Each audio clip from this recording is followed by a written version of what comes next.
Hello everyone and welcome to Budget WoW, where I hope to give some practical advice on getting into the hobby of Age of Sigmar and Warhammer. Today we'll be talking about the cheapest army you can buy for Age of Sigmar 3rd edition and some considerations on how to get into the hobby on the cheaper side of things. In case you couldn't guess it from the title, we will be talking about the Stormcast Eternals today. Let me tell you why this is by and far the cheapest army to get started with in Age of Sigmar. So in this video, we'll be talking about how expensive Age of Sigmar and Warhammer is in general. We'll talk about what the cheapest starter army is, why it's the Stormcast, and specifically why you should consider picking up a Dominion box and what you get with that.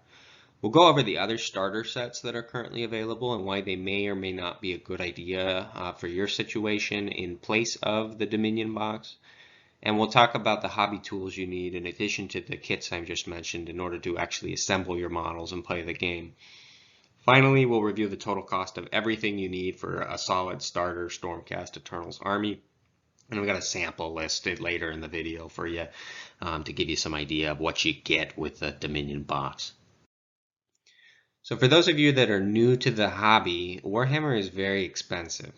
If you go onto the Games Workshop website, just look at any unit that catches your eye, for example, these 3 Annihilators, and you can start to see how expensive this hobby can get. The average 2,000 point army for Age of Sigmar or Warhammer 40,000 can easily run from $400 to $800 US in total costs or higher. These 3 Annihilators that I mentioned, you go onto the website, they're $55. Okay. And if you buy from a third party or Amazon, it's really only a little bit better, $46 for 3 miniatures. You can see how this can add up when you're fielding an army of 40, 60, 80 plus models. Furthermore, paint and modeling tools can get pretty expensive in this hobby. If you're buying paints from Games Workshop, a pot of paint can cost $4.50 or more, depending on if you're buying a specialty paint. And especially if you're buying the paint brushes and modeling tools from Games Workshop, they charge a premium for those things. But you can save some money on those, which we'll talk about later in the video as well. So the main reason I made this video is to give some practical advice on a particularly affordable army that's available right now for 3rd edition of Age of Sigmar. I actually think this is one of the best times out there to get into the hobby. I see a lot of advice out there on getting into the hobby about the start collecting boxes, which are a good deal. They can save you 30, 40, 50 bucks in some cases. There's also commonly advice to buy the models that you love the most, which I totally agree with. If there's an army that appeals to you, I'd say go for it. But there's not a lot of advice just on by the numbers. What's the cheapest way to get started? I'm interested in the hobby. I want to get started, but I don't want to spend that much money on being able to just simply play the game to see if I like it, then this is for you. I would definitely recommend the Stormcast Eternals. So what is the cheapest army? It's the Stormcast.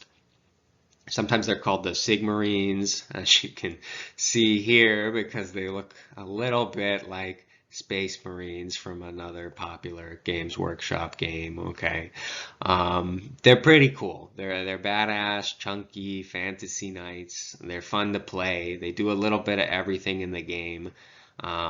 They got their own unique flair. They're not just standard sword and board fantasy knights. They have their own lore. They're immortal, and they have some really pretty interesting lore behind them, which we won't get into too much today. But what we're talking about in terms of budget is that they benefit from being the poster boy good guys of the Age of Sigmar setting, meaning they have one of the largest ranges of models in the game.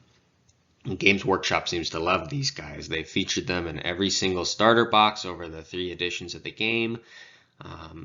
And they're also a fairly elite army. If you're new to the hobby, what an elite army is, it means that you field a smaller number of strong, buff units, which is nice when you're getting into the army because it means less to paint, less to buy, less rules sometimes to worry about. And all of this really helps with getting us started on a budget, which is more than can be said about some other armies in the game. Love you guys. Okay, so what comes with the Dominion box? Let me give you a little backstory on what Dominion was. Dominion was the limited edition launch box for 3rd edition Age of Sigmar. It's kind of similar to the Indomitus box, which launched for the 9th edition of Warhammer 40,000.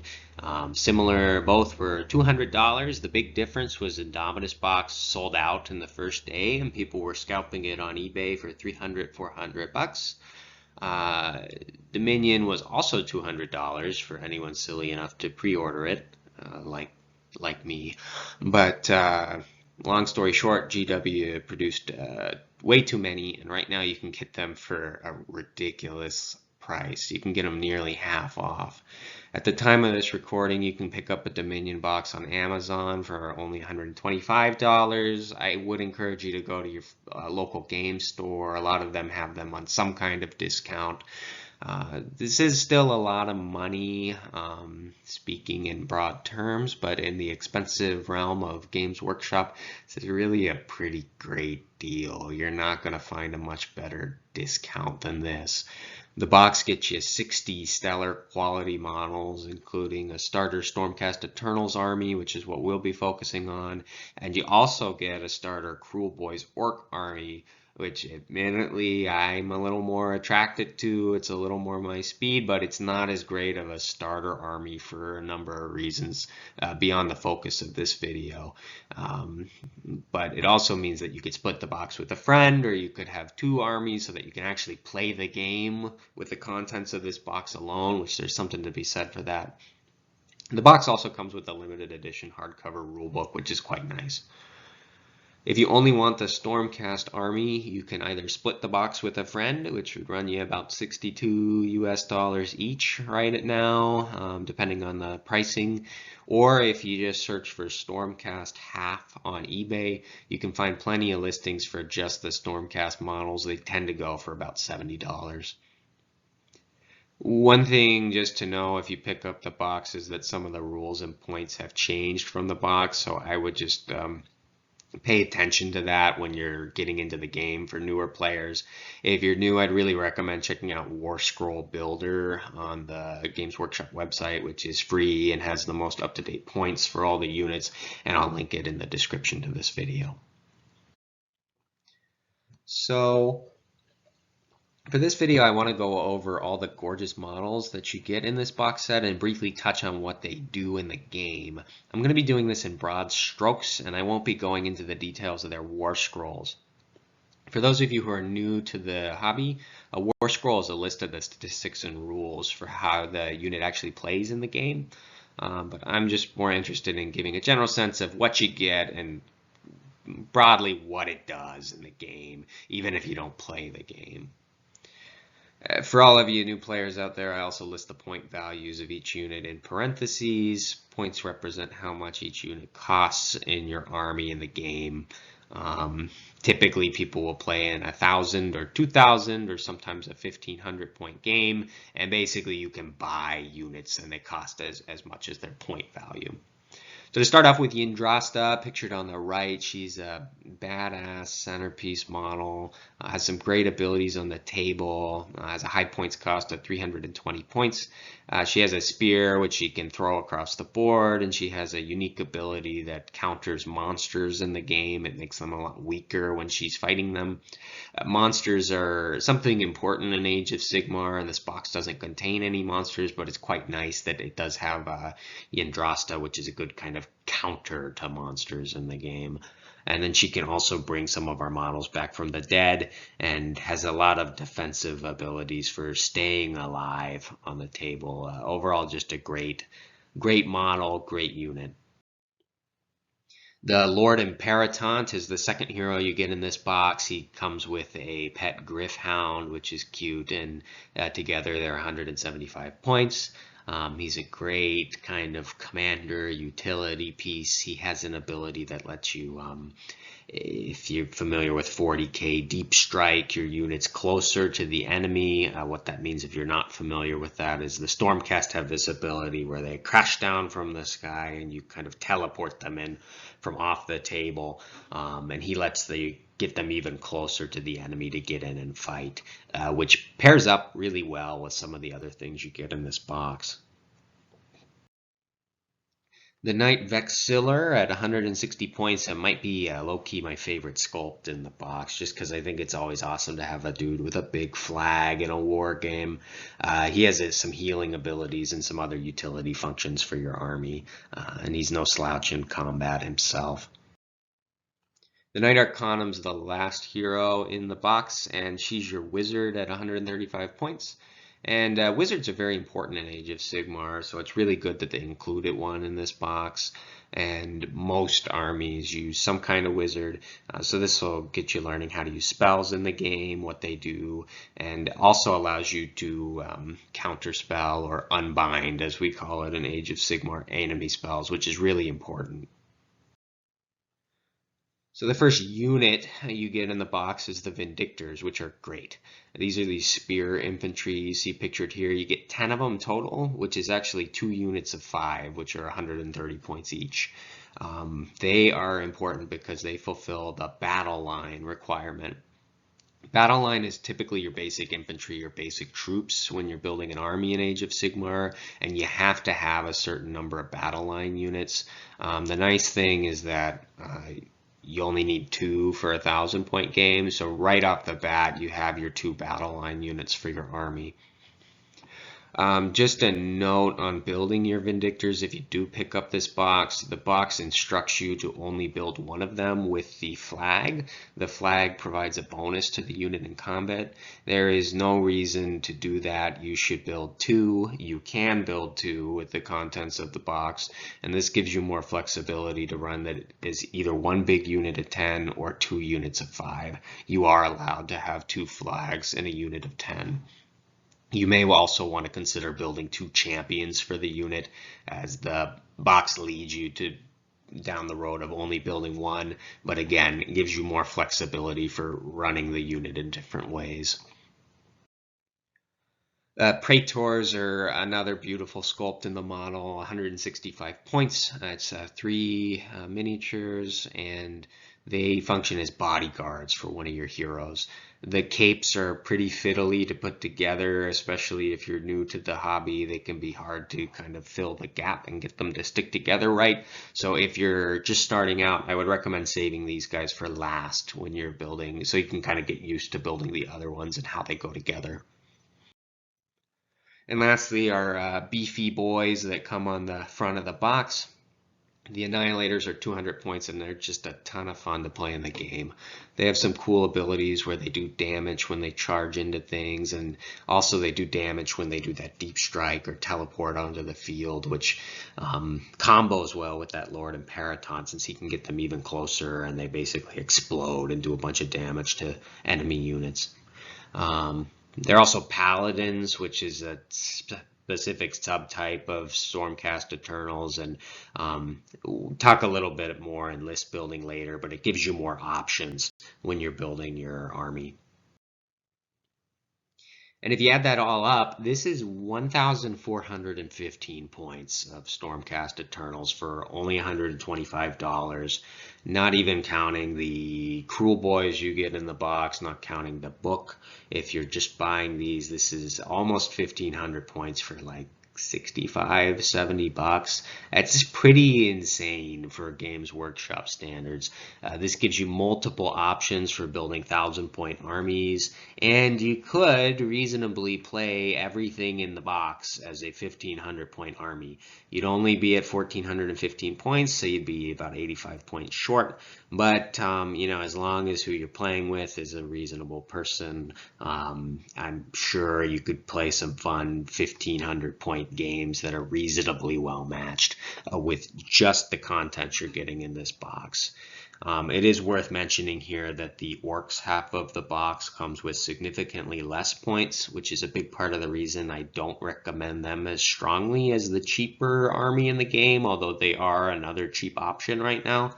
And if you are buying the box, do not just try to play all of the Stormcast against all of the Orcs, because the Stormcast will just wipe the table with the Orcs. I've tried it, it's not very fun. So here is a sample 1,000 point army list I've run from the Dominion box. I tried to keep it simple for newer players. Not going to go too deep into the details. Don't worry about some of these enhancements and things if you're new to the game, but it's just an idea of what you can do with this box. So for our allegiance, of course, Stormcast Eternals. The Storm host we take is Knights Excelsior, which is the Paladin subfaction of the Stormcast, which is cool because it lets us actually take the Annihilators as battle line, freeing us up to spend more points on other things like Indrasta rather than having to take all 10 Vindictors. We're also playing as Scions of the Storm. There's two types of Stormcast, but the Scions of the Storm are the ones who can do that deep strike teleport ability at this close to the start of the game. A grand strategy, which is something that scores us points if we complete it by the end of the game, is hold the line. This just means we have to keep one of our battle line alive, and it's pretty great with those Annihilators being as tanky as they are, and Yndrasta being able to bring them back to life. Our triumph is bloodthirsty. Triumphs are a sort of balancing mechanic. Whichever army has less points gets a special once per game ability. Bloodthirsty lets you reroll a charge roll, which is important for getting our units into combat, especially again those Annihilators, which we're kind of focusing on here. For our leaders, we're of course taking Yndrasta. She's just great all around, great anti-monster. She's very tanky herself. She's good in combat, and she can bring Vindictors, Annihilators back to life. Just a great all-around unit to have on the field. The Lord Imperialatant we're going to take as our general. This is important for him because he has an ability that lets us issue commands for free once a turn, and making him the general gives that a larger range in which he can do that. His command trait is Shock and Awe. The Shock and Awe command trait basically gives us even more defense on the turn where we deep strike our units in. Might be a little overkill, but it's easy to remember and make sure our Vindictors and Annihilators stay alive when we're charging them across the table. And for his artifact, I've given him the Amulet of Destiny. This gives him a ward save, which essentially makes him harder to kill. Just note that if you are new to the game, it has been nerfed, and you actually have to go onto the Games Workshop website. It's only a 6-up ward now. I wouldn't worry about it too much if you're new, but just know that it is different than it is in the core rulebook. The Knight Arcanum, of course, is our wizard, and we've chosen the spell for her, Celestial Blades. This gives a bonus to wound rolls for a unit when successfully cast, which is really quite strong. For our battle line, of course, we've taken one unit of Vindictors and one unit of Annihilators. This is all put into the core battalion of a battle regiment. What that means is that when we're deploying our army, the person who finishes deploying first gets to choose who goes first, which is a big advantage. And since all of our units are in the battle regiment, we deploy the army as what's called a one-drop army, and that gives us a better chance of choosing who goes first. Stormcast get an additional enhancement called a Holy Command. We've chosen Call for Aid. This lets one of our heroes bring back the Vindictors to life. If all 5 of them have been killed, you can actually bring them back on the board, giving us some more staying powder.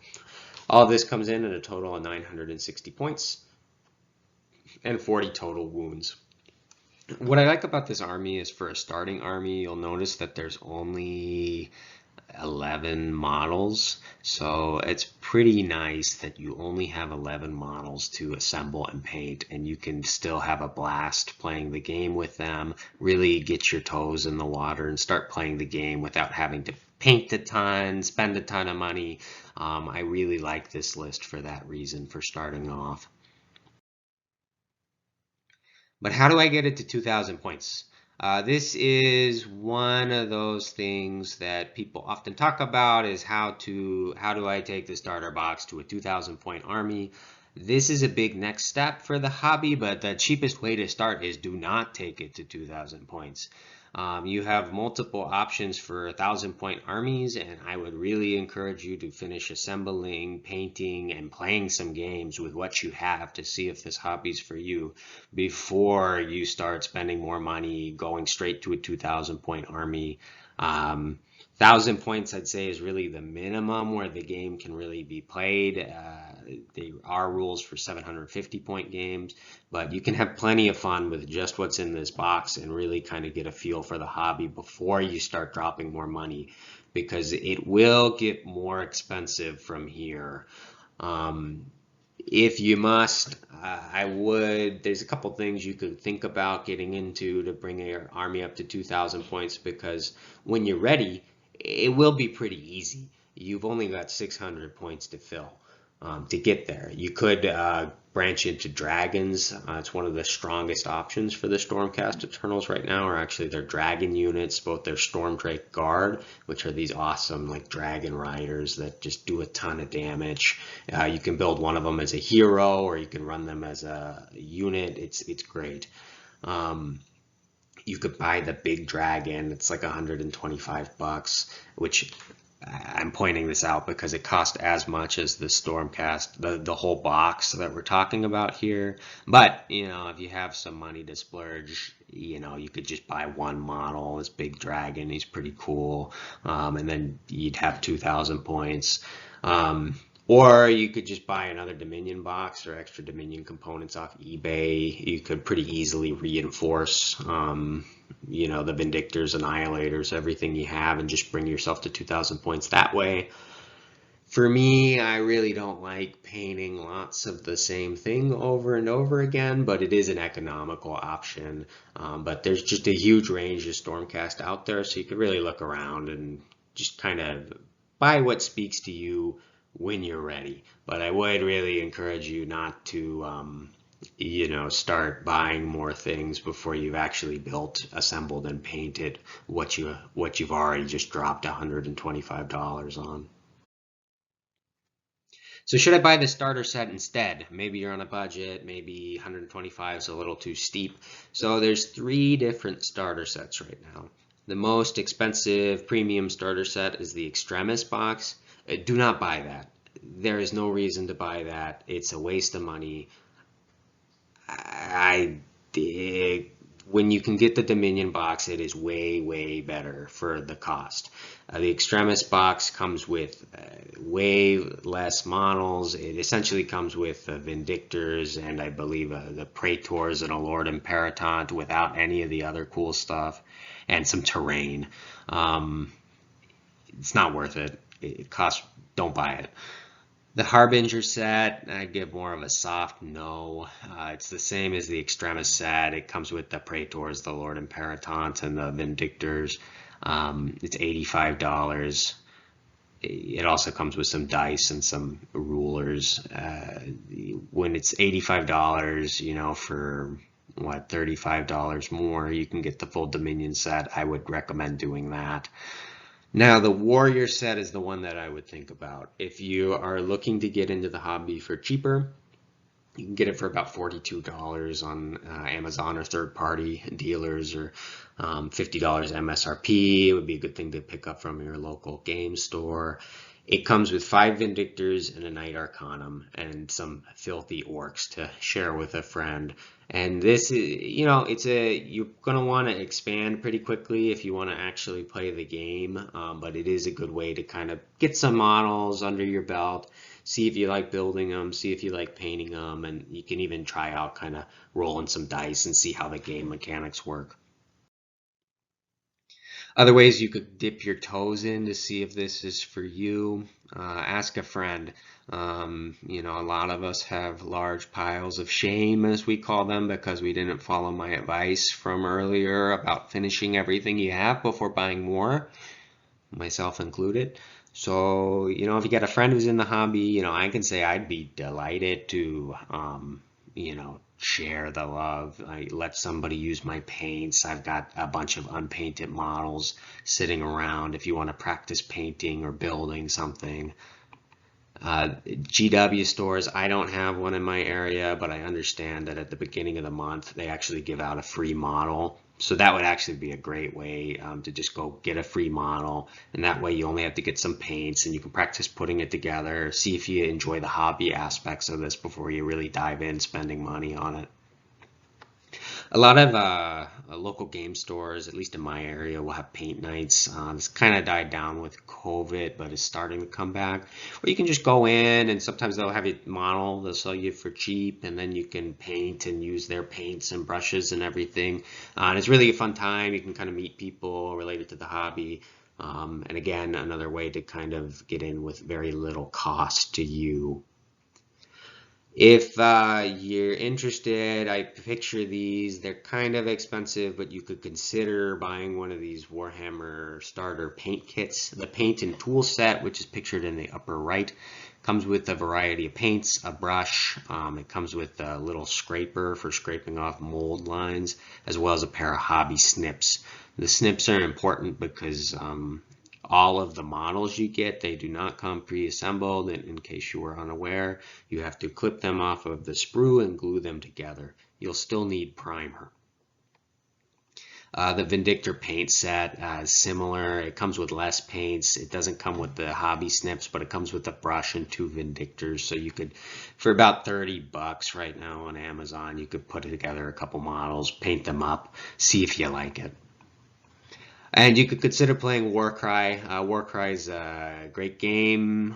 It's similar to Age of Sigmar, but it's what's called a skirmish game. So you only need about like 10, 12 models. In the case of Stormcast, it's more like 5 or 6.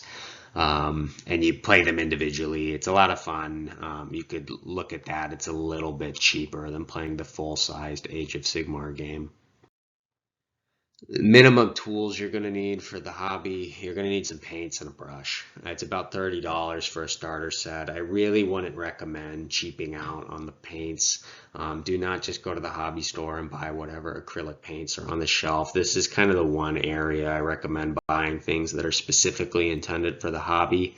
They're thinned in a different way, and if you use regular acrylic paints, it's going to be very chunky when it goes on your models.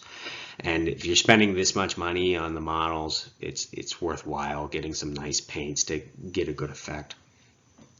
Primer, same thing. I recommend just spending the extra 10 bucks to get a primer that's specifically designed for models.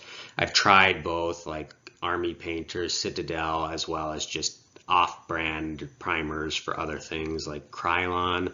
Krylon works fine, but I found that those kind of primers can sometimes obscure the details of your models more than one specifically for miniatures. I would recommend, if you're getting started, picking up a can of the Wolf Grey Army Painter primer. It's quite good. It's on the cheaper end, 15, 20 bucks. It'll last you a long time. Easily will prime everything in the Dominion box for you. You need a pair of hobby snips. Don't buy the ones from Games Workshop unless you really want to. A lot of people say not to buy the cheap ones because they can warp the plastic. But if you get a nice pair of jeweler snips or wire cutters, the main thing is you want them to be flush. I got this Egan 170 off Amazon for like $5. It works fine for me. You're going to want to be cutting not too close to the model anyway, because you're going to be wanting to use the X-Acto knife to kind of scrape away rather than cutting super close and risk cutting the model anyway. So you can get a perfectly good pair of snips for pretty cheap. Buy an X-Acto knife. Just get the X-Acto knife brand. You need it to scrape little bits of plastic when you're cutting the models off the screw, as well as mold lines off the models. And then buy some nice glue. I recommend the Gorilla Glue Super Gel.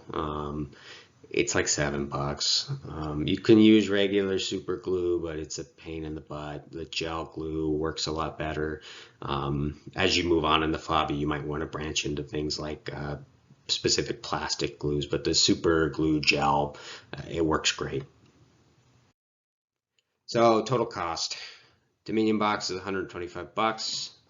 Let's say you buy that paint and tool starter set for $38. That gets you all your tools for a relatively reasonable price.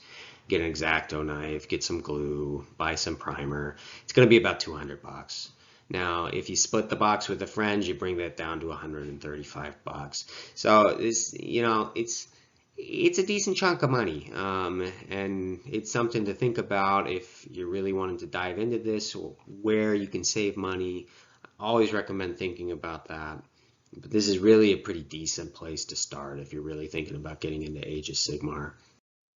Anyway, thank you for watching. Please don't spend all your money on gray plastic and leave it sitting around.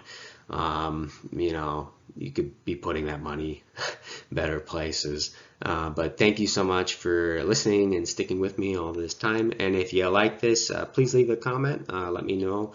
And if you have any questions or anything else you'd like to hear me talk about, let me know. I'd be happy to consider making more of these if it's something that people find useful. Anyway, thanks and have a wonderful day.